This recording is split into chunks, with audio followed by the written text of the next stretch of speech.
Estás escuchando Gramofonías, un podcast que captura en audio momentos únicos de la Academia Latina de la Grabación.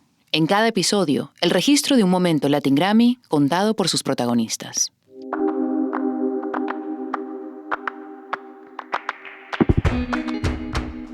Y amárrame con tu pelo al costado de tu cama, que si el cabello se rompe te haré ver que estoy atada.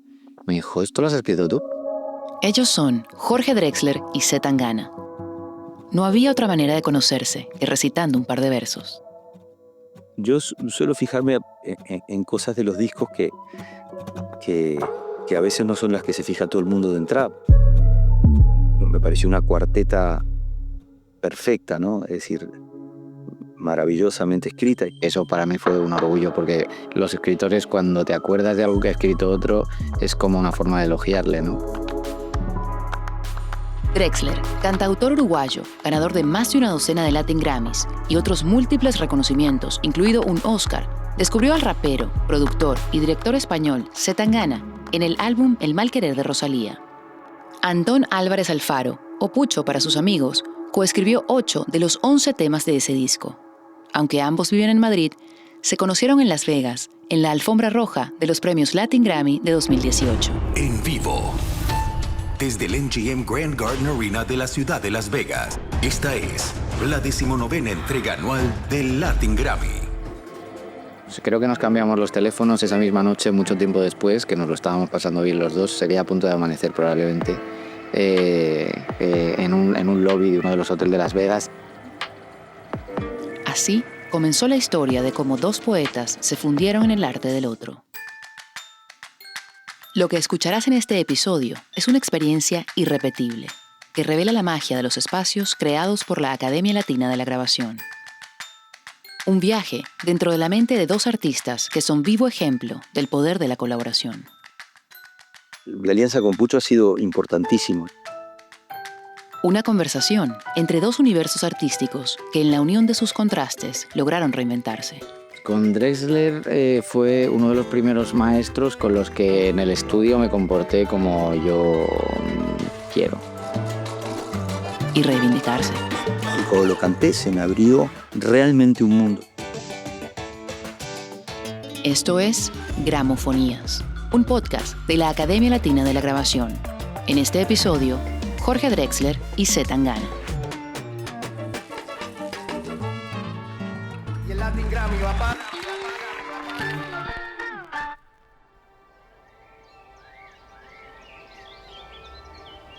Es una tarde de otoño, cerca del centro de Madrid. Mi día empezó hoy un poco más tarde y me dispuse a encarar una serie de pequeñas catástrofes domésticas. Tenemos un problema en la cocina en nuestra casa y la cocina está como destruida. Molí mi grano de café de Costa Rica, lo filtré, o sea, a las 12 abandoné mi casa en un estado de caos doméstico absoluto. Y estoy aquí para la conversación que vamos a tener con C. Tangana.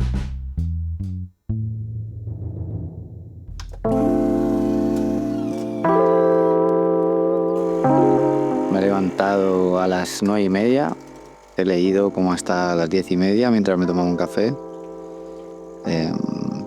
Todos tienen razón, de Sorrentino. Luego he trabajado un poco con el equipo y alrededor de la 1 he llegado aquí, al estudio de Metrópol. Y hoy voy a hablar con el maestro Jorge Drexler. Jorge Drexler y C. Tangana tienen una alianza ganadora. 4 Latin Grammys otorgados a 3 de sus canciones juntos. Uno de esos temas es Hong Kong, que fue escrito junto al rockero argentino Andrés Calamaro, en este mismo estudio madrileño en el que hoy son citados por la Academia Latina de la Grabación. Gramofonía, Jorge Drexler, C. Tangana, acción. Aquí mismo, ¿no? Le hicimos Hong Kong, aquí en estas posiciones más o menos. Es verdad. Estaba el piano ahí. Había un piano ahí. Estaba Andrés, aquí estaba Andrés, sí. Estaba aquí con mi guitarra. Andrés estuvo aquí sentado leyendo décimas durante 1 hora y 45 minutos. Increíble. Qué repertorio, ¿te acuerdas? Nos sentamos ahí. Fue un buen momento ese, ¿eh? Tengo imágenes de eso. Calamaro abrió su computadora y nos leyó su nueva obsesión, que son las décimas. Al menos una al día, decía. Al menos una al día. Al sí, menos sí. una al día. Pero claro, Sí, y una. traía 2 o 3 años de décimas. Claro, claro. Y estábamos escuchando aquí, y me acuerdo que Andrés se puso de pie como para irse, se empezó a poner el abrigo, y yo le digo, no, quédate que vamos a escribir, que ahora viene, lo bueno viene ahora, digo. Y se quitó el abrigo y hicimos Hong Kong. Drexler y Pucho ya habían probado lo bueno en su primera sesión juntos. Entonces, el uruguayo trabajaba en su disco Tinta y Tiempo e invitó al madrileño a componer. El encuentro resultó en un nuevo inicio para ambos y un tema: tocarte. A la sesión en la que escribimos Tocarte llegué después de 24 horas sin dormir y seguí y llegué bastante loco, o sea, relativamente cuerdo. Hicimos una canción que me encanta. Fue muy gracioso porque habíamos quedado, creo que a las 4 de la tarde, y a la 1 me llama y me dice, oye, ¿puedo ir ya? Porque es que vengo sin dormir. Me decía. Entonces le dije, mira, yo no estoy, pero está mi hijo Pablo.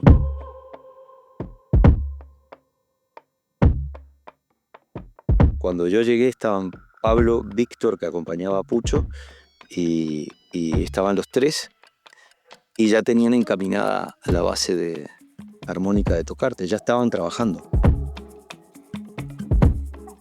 Estábamos en pandemia y la pandemia fue de alguna manera una especie de muerte simbólica. Me acuerdo que justo estábamos todos en una sensación de que echábamos mucho en falta el contacto, y algunos de nosotros más concretamente todavía, ¿no? Pero entonces yo dije, vamos a hablar de eso. Entonces yo tenía como una visión de hacia dónde, pero luego ya tú te pusiste el cuchillo, te metiste en la trifulca esa, y yo no podía dar un golpe al principio. Tuve que irme para el balcón y pensar un poco. A lo mejor viene del freestyle, pero no estoy muy seguro. Yo soy un poco dictador en el estudio. Sos muy rápido. Tienes como una navaja que pincha muy rápido, ¿sabes? Y yo, la mía es como, es un machete que tengo que, hasta que lo ubico. Y cuando hicimos Tocarte, toda la primera parte de la letra es tuya, incluido el estribillo, que a mí me gusta mucho. Yo empecé a escribir a partir de quiero lamer la sal que trae, porque no llegaba. Yo hay muchas veces que no sé lo que estoy haciendo, como que no tengo el dominio tanto de lo que quiero escribir, de lo que voy a escribir, estoy más intuido, pero tú tienes una precisión muy concreta que a mí me encanta cuando la tengo, cuando sé exactamente cuál es la imagen que quiero en el estribillo, ¿no? Y voy a por ella. Yo creo que cuando tú haces algo bien tienes claro de por qué es lamer y por qué no es otro verbo que pudiese significar algo parecido, o sea, todo el, ¿sabes? Como que estás muy en control de lo que estás diciendo. Yo a veces, incluso en muchas canciones, he tenido que convencerme a mí mismo de, bueno, esto también está bien, porque trato de buscarme algún argumento. También está bien. Yo creo que tú te pones el cuchillo entre los dientes y después te das cuenta con quién estás peleando, digamos. Valiente o gallina, la bolsa o la vida, chupar medicina, picar golosina. Cuando lo canté se me abrió realmente un mundo, o sea, aprendí algo nuevo. Entre la velocidad del cuchillo y la eficacia del machete, en cada encuentro, Drexler y Pucho podaron juntos ideas que se hicieron versos. Luego versos organizados en canciones que se hicieron premios. Siento que la música ha sido una gran compañera que nos ha ayudado a transitar este año tan particular que nos ha tocado vivir como humanidad. Era noviembre de 2020. Jorge me había llamado para estar en el estudio el día en el que él estaba nominado para un premio, que no ganó, y que yo creo que él presentía que no iba a ganar. Yo, desde que me lo dijo, tenía claro que íbamos a ir y que íbamos a escribir una canción sobre eso, ¿no? Voy a contar el contexto primero. Estoy nominado por una canción inconcebible, digo, en el sentido de que fue grabada con un teléfono en la habitación de hotel, pero estamos en pandemia y no hay entrega de premios presencial. Entonces yo digo que sí, por supuesto, a ir a distancia, pero luego me entero de que, claro, que como eso es con horario de Estados Unidos, es a las 4 de la mañana que van a entregar el premio. Cuando llegué me acuerdo que había invitado a muchos músicos, había también gente de Sony ahí como en traje, comiendo aperitivos, tal, y... Codo con codo. Jorge Drexler, compositor.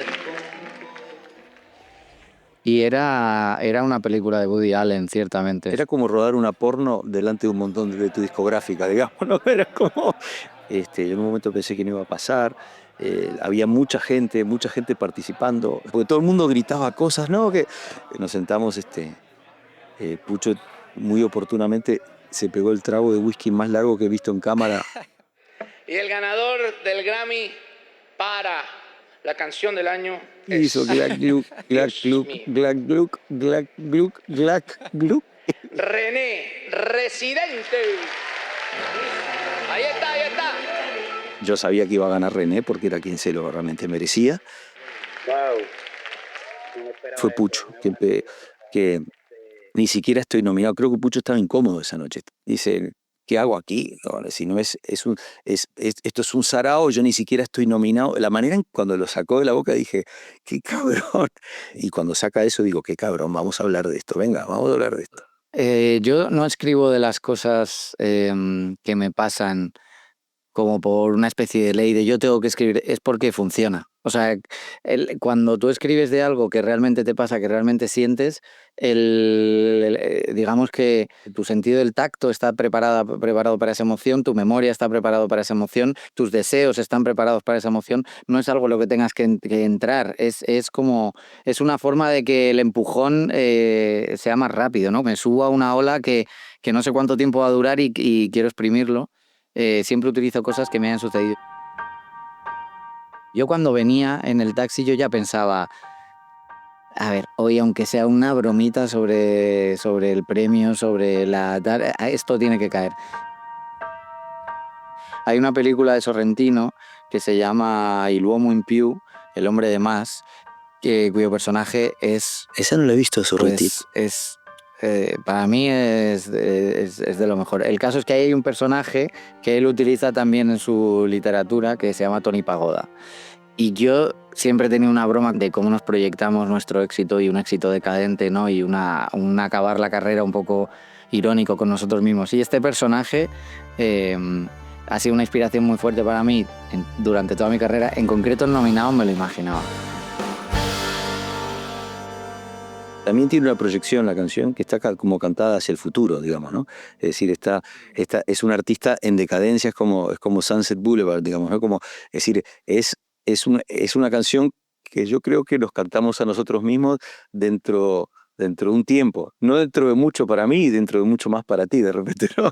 A mí de repente no tanto, pero el momento en que dices, oye, ¿qué ha pasado, tío, con lo que tú eras? ¿Sabes cómo? A mí me gusta mucho esta, como una nostalgia irónica que habla eres un poco...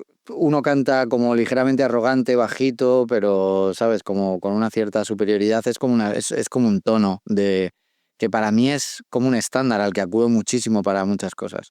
Y cuando hay alguien que canta mejor que yo y que puede hacerse gala de él, me encanta. Pero eso no me lo habías explicado. Las indicaciones que hiciste eran muy técnicas y muy precisas. Más cerca del micrófono, menos aire, nada de melismas, o sea, ir a la nota y salir, tocar y salir. Es decir, que eso a mí me gusta mucho porque es muy Joan Gilberto. Joaquín Sabina esto lo hace también. Muchísimo. Hay cierto tipo de crooner y de desenamorado. Esto también, en la bossa también hay mucho de esto. Pa, pa, pa, pa, pa, pa, pa, pa, ¿no?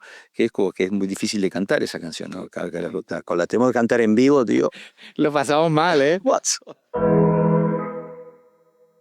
Médico de profesión y virtuoso cantautor, Jorge Drexler es considerado un intelectual, capaz de reconocer, sin embargo, el peso del talento natural de Zetangana o el valor de los géneros musicales nacidos en la calle, y darle su lugar en la cultura como pocos se atreven a hacerlo. Hay una tendencia a considerar que todo lo que pasó antes fue mejor. Todo lo que pasó antes fue, digamos, ¿no? Ni mejor ni peor. Pero sí que encuentro cosas interesantísimas en el reggaetón. Por ejemplo, la base rítmica, el 3-3-2, 1-2-3, 1-2-3, 1-2, ka, ka, ka, ka, 1-2-3, 1-2-3, 1-2. Ese 3-3-2 atraviesa toda la corriente musical hispano-africana. Es una manera de subdividir 8 tiempos en vez de 2 de 4, que es lo normal, en medio asimétrico. 3, 3 y 2. O sea, lo baja el cuerpo. Al quebrar el ritmo, baja ese ritmo a la cadera. Al bajarlo a la cadera, se centra en toda la energía sexual del género, que es enorme.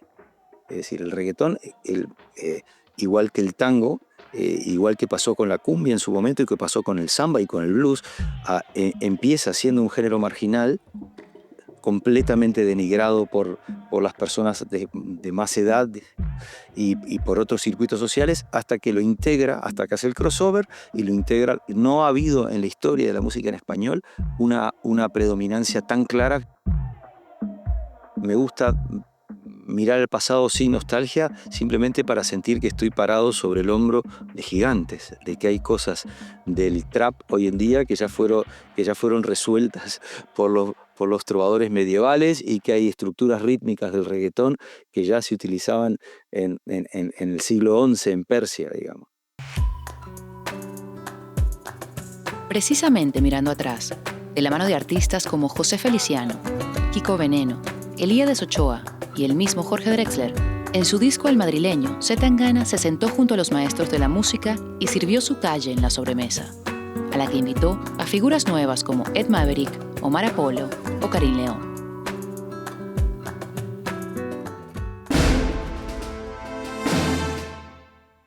El inicio del Madrileño es demoledor.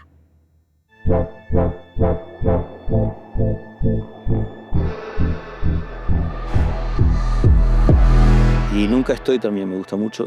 Y Nunca Estoy, que hay otro contraste que para mí fue un aprendizaje, que es son cosas muy sencillas, pero es como tarapapam, para y cuando entra la base entra luego, en vez de entrar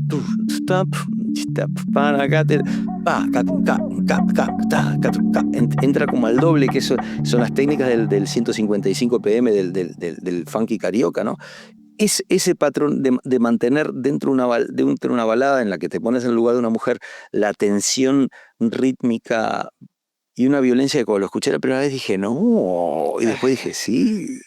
Claro, es como, lo entendí por dónde iba, ¿no? De alguna forma, el creerme que yo era estrictamente un rapero también era una mentira, y era una inseguridad también, ¿no? Como quería demostrar que era el rapero que yo creía, ¿no? El rapero estricto. A lo mejor el hip hop era un 30 o un 40 de lo que escuchaba, pero ahí luego también estaba todo el soul, estaba todo el jazz, estaba un montón de música. Fueron años de esconder una parte de mí que no hacía mucho sentido, ¿no? Que como artista estaba tratando de convencerme a mí y al resto del mundo que yo era una cosa que no era. Para mí esto era una inseguridad, era una cosa que estaba ahí todo el tiempo y que yo quería como echar para abajo, ¿no?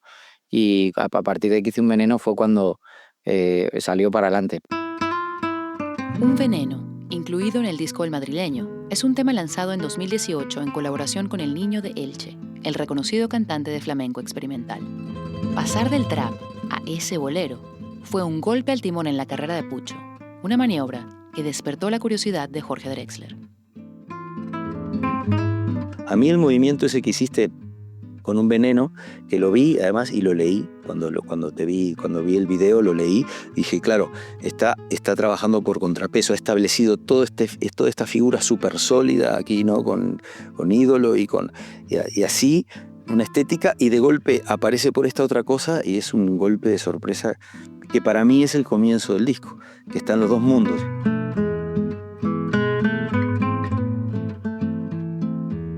El otro día vi la película esta de 8 Miles de Eminem, cuando en la final, la vi con mi hijo, que le gusta mucho el freestyle, le dice todo lo malo que él tiene y le tira el micrófono y le dice, ahora dime algo que no sepan todos los demás, algo malo de mí que yo ya no te haya dicho, ¿no?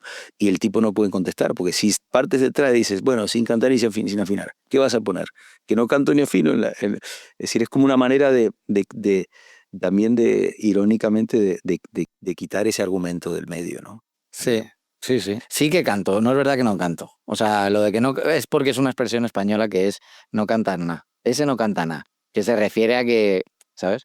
Yo sí que canto y sí que tengo interpretación, porque yo digo las cosas de una forma y sé lo que estoy, o sea, sé qué tono estoy empleando para decir las cosas que digo, como cuando hablo, pero hay una realidad que es o sea, hay gente que es virtuosa con su instrumento y hay gente que no, y es como decía Jaco Muñoz, con lo que Dios me ha dado, pues aquí me arreglo, ¿sabes? No, claro, y en realidad para mí es mucho más importante contar que cantar. O sea, hay gente que transmite un montón con una voz muy rara, como Leonard Cohen o como Joaquín Sabina, y en realidad, es decir, o Dylan, por ejemplo, ¿no? Y dices, es la canción a pesar de su voz, pero luego escuchas las canciones de Dylan en la voz de cualquier otra persona y no suenan igual. No suenan igual.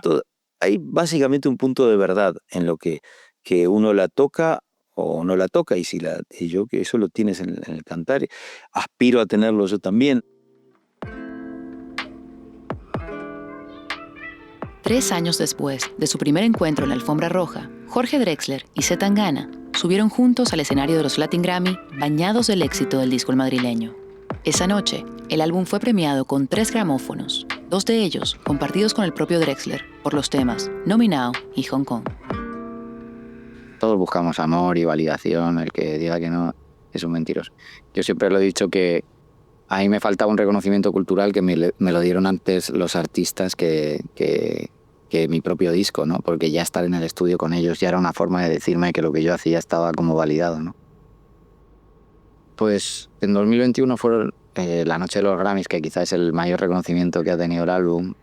Hong Kong.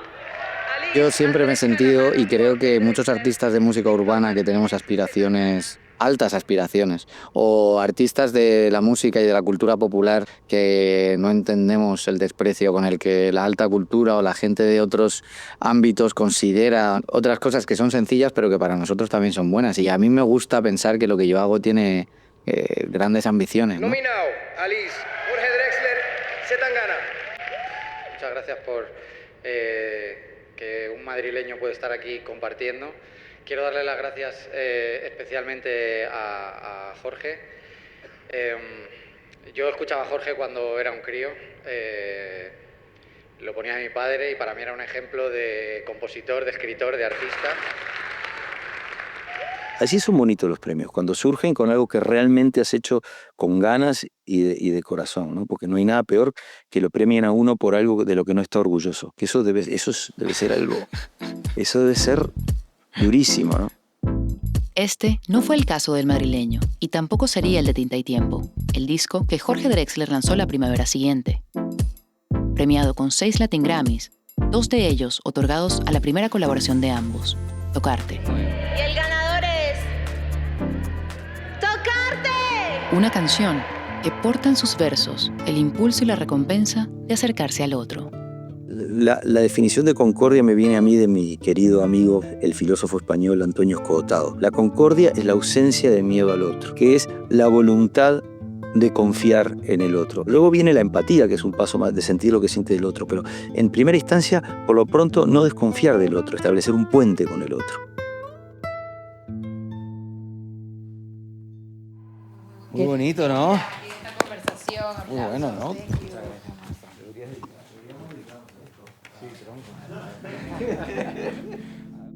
Esto es Gramofonías, un podcast que captura en audio momentos únicos de la Academia Latina de la Grabación. Las opiniones aquí expresadas son exclusivas de los artistas invitados y no constituyen la posición oficial de la Academia. Ya están disponibles todos los episodios de esta primera temporada que celebra los 25 años de los Latin Grammy. Escucha a Carlos Vives y Goyo, Chucho Valdés y Sima Funk, Juanes y Gale, Gilberto Gil y Joao Gómez, y Mon Laferte y Bruces en conversaciones íntimas e irrepetibles. Busca Gramofonías en tu plataforma favorita.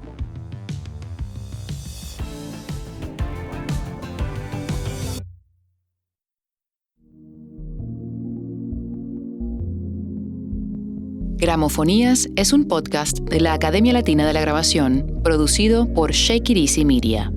La productora ejecutiva para la Academia Latina de la Grabación es Laura Dergal.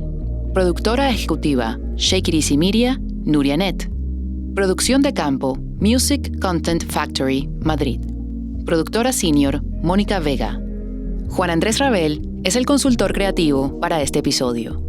Producción adicional para la Academia Latina de la Grabación a cargo de Ibeliz Malavé, Eda Martínez y Juan Rivera.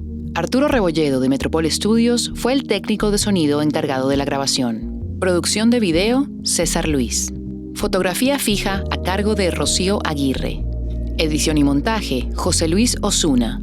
Alex García Amat es el supervisor del diseño sonoro y música original de Pau Aimee. Mezcla y masterización, Phoenix Media. Agradecimientos especiales a Juan Alonso, Eduardo Jaramillo, Preser y Romina Magorno. Marcela Sarmiento es nuestra coescritora y editora. Alejandría Artiles es la directora de redes sociales de la Academia Latina de la Grabación. Priscila Castro está a cargo de la estrategia de redes sociales.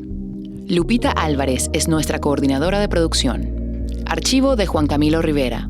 Esta locución fue grabada en Indie House en Miami. Yo soy Leonor Suárez, productora, escritora y host. Gracias por escuchar.